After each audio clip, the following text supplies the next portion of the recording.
Look at this right here. Whew. Got my work cut out for me this morning. That's a lot, y'all. That's like 10 trees. I don't know how many logs it is, but they double stack back there in the back. Some of these logs big enough to cut 1x16s out of. This thing will cut 24s, but I don't have anything that big right now. The mill was a 1990 model. I don't know how many hundreds of thousands of board feet I've cut with this thing right here. It would cut 16 foot. It was on a trailer frame where you could, you know, it had an axle and all under it, tongue. We could haul it down the road, and I just ground mounted it. I added 6 foot to it. That way I can cut 22 foot stuff with it. Oh, these trees right here came from right there. They were planted in 1989, and they were planted to harvest, and that's what I'm doing right now, harvesting them and cutting them into lumber. These are going to be slash pine. All this is yellow pine, but they're going to be slash pine. And those are going to be loblolly or second generation loblolly. Those are probably only 5 or 6 years old. So I'm saying that's what they're planning for, is to harvest. And that's what I'm doing.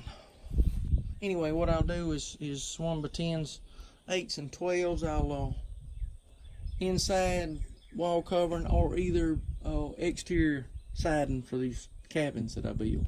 Cabinets, I build all that stuff out of this wood.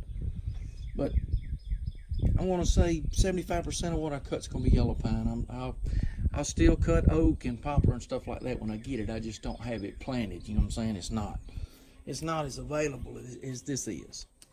Anyway, this is good framing stuff too. Cut all my 2x10s, 2x12s, 2x8s, 6s, you know, studs and all out of it.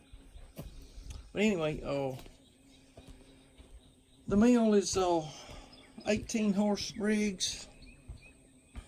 It's got the electric up and down for the cutter head. It's got the electric feed. It does not have the hydraulic turner, which I wish it did, because either I use this winch right here or I use that PV hook right there. Either one's going to keep you in shape, but if you're going to go buy a wood miser, go ahead and get the one with the hydraulic turner on it. That way you don't have to get out, you know, you don't have to stop and turn the log. You can just stand right there and cut it. But now, like I said, that's a 90 model. It's old. They got stuff nowadays that's just takes a lot of the work out of it. Anyway, best investment I've ever made is right there and right there. Period. Anyway, that's what I'm working on today. Getting some of this wood cut up. That's 2 logs is all that is. I'm just getting started. But y'all have a good one, and I appreciate y'all.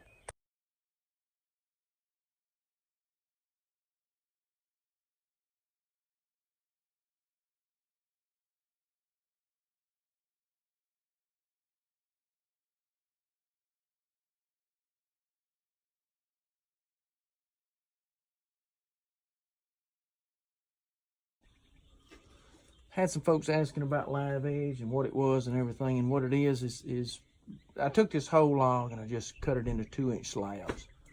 And you can see I've just peeled the bark off the edge. Right now is the best time here in South Alabama to peel the bark right now, because the sap's on, you know, it's rising. And it'll just, I mean, it just comes right off of there. Anyway, I was going to show y'all how I do it. I don't skin the bark off of it before I get started, because it's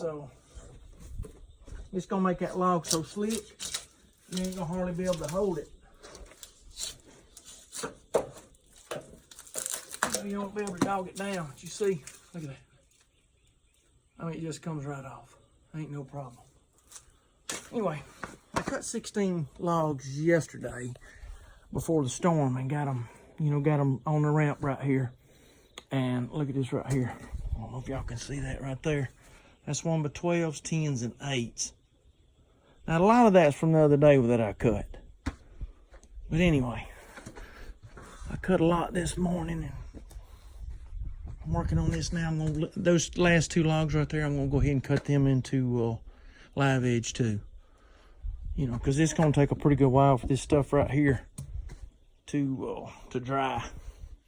Oh yeah, a lot of people's asking about, you know, how do you dry it, air dry it? Well, that's it right there. You see those little 1-inch sticks between it, probably 3 feet between the sticks, because that's 12'6" lumber right there. And you do leave a gap between them, a little air gap, you know what I'm saying? Anyway, y'all check these 4x8s right here out. These are going to be exposed beams, you know, like for floor system for the upstairs. So when you walk in, you'll be looking at these. Those right there will be pretty good. They're going to be nice. Anyway, I'm going to cut a bunch more tomorrow, and that's probably what I'm going to cut is a bunch of 4x8s for that. But these right here can be used for countertops, tabletops, stairwells. I mean, you know, you can do all kind of stuff with that live edge. Anyway, that's what I've been working on today. Y'all have a good one. Appreciate y'all.